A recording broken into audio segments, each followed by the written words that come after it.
Power corrupts. But what happens when power freezes your soul?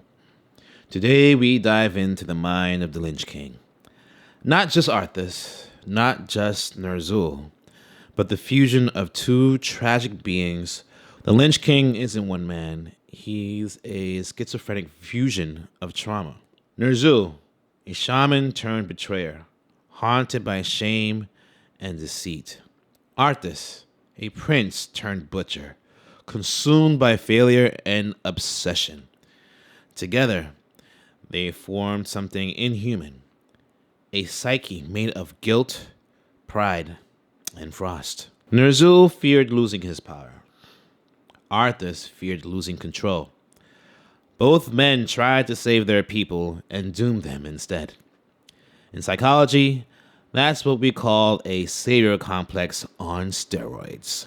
Each made the same fatal mistake, believing that mercy was weakness, that purity could be achieved through domination. So Arthas is basically that guy who would burn down his house just to kill a spider and then put all the blame on that spider. Bro, you burned down the house. Yes, you may or may not have gotten the spider, but damn, you've killed everyone in the process. Those poor villagers. The culling of Stratholme. But let's talk about their defensive mechanisms for a second. The Lich King survives through some heavy-duty defense mechanisms. He intellectualizes, calling mass murder a necessary purge. He projects, seeing weakness in everyone but himself. And he disassociates, sealing away every ounce of emotion until only ice remains. His god complex, just a mask for crippling self-hatred. Now, their attachment style is very interesting. Both sides of the Lich King share a disorganized attachment style. Betrayal, abandonment, loss. Their souls never learned how to trust.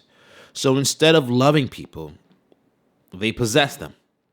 Instead of connection, they create the scourge, an army that can't leave, can't betray, can't die. It's kind of romantic when you think about it. If your idea of romance is raising the dead to keep you company forever. I mean, there are a lot of lonely people out there, and I can see the appeal of necromancy. You create that skeleton, that zombie, they're forever bound to your control. They will never disobey you, never talk back, but it's all superficial. It's not real. It's not real love. It's not real anything. But you still almost get the same effect as if it was. In Jungian terms, the Lich King is the ultimate shadow archetype. He's the hero who refused to face his darkness until it consumes him. Arthas rejects compassion. Ner'zhul rejected humility. And together they became the fallen hero. Their crown of ice isn't power, it's actually punishment. Frostmourne isn't just a sword, it's a mirror. It reflects the mind that wields it, promising clarity while devouring identity. Every swing silences the voice of doubt until nothing human remains. In conclusion, the Lich King isn't just a villain. He's what happens when love turns to fear and fear turns to control. Ner'zhul and Arthas wanted to save their world so bad and instead became the cold reflection of their own pain. The Lich King is not evil incarnate. He's grief, frozen solid. Power without empathy is just ice. If you enjoy this psychological deep dive, let me know in the comments. Thumbs up, thumbs down, what have you. It's all in good fun. But until next time, forgot. there are some more numbers I need to bestow upon thee. The final numbers. There you go. Good luck to the lucky winner.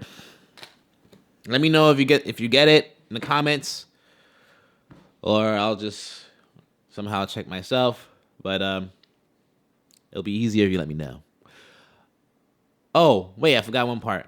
Now, with Arthas, all right, I'm going to do them separately. Now, will Arthas make a good partner? Jana seemed to think so. She wanted Arthas to be her man, but as you can tell, he's too consumed with duty, too consumed with doing what's right, and he has a lot. His moral compass is a little broken, and so things could get really rocky in that relationship. As in, like, having fun in bed, I believe maybe he will do it right. I think he'll be fine. Maybe he has some healing spells to make it, once you're done, you're going to cast heal and he can go again. I don't know.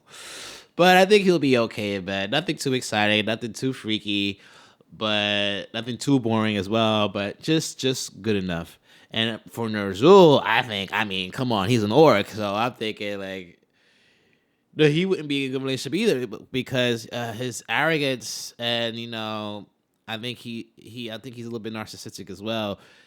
So is Arthas, and so I think everything would be all about him, and he's also about the duty and like for his people, which is not a bad thing. But I think it would just be, you'll be second place again, and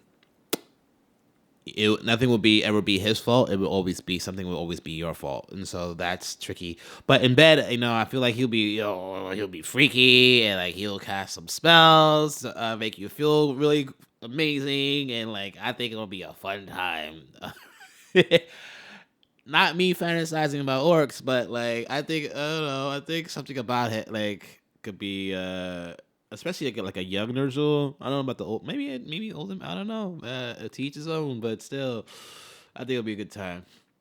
So if you enjoyed this deep dive and all the things I have to say, thumbs up, thumbs down, comments, whatever you want. And until next time, stay curious and try not to pick up any talking swords.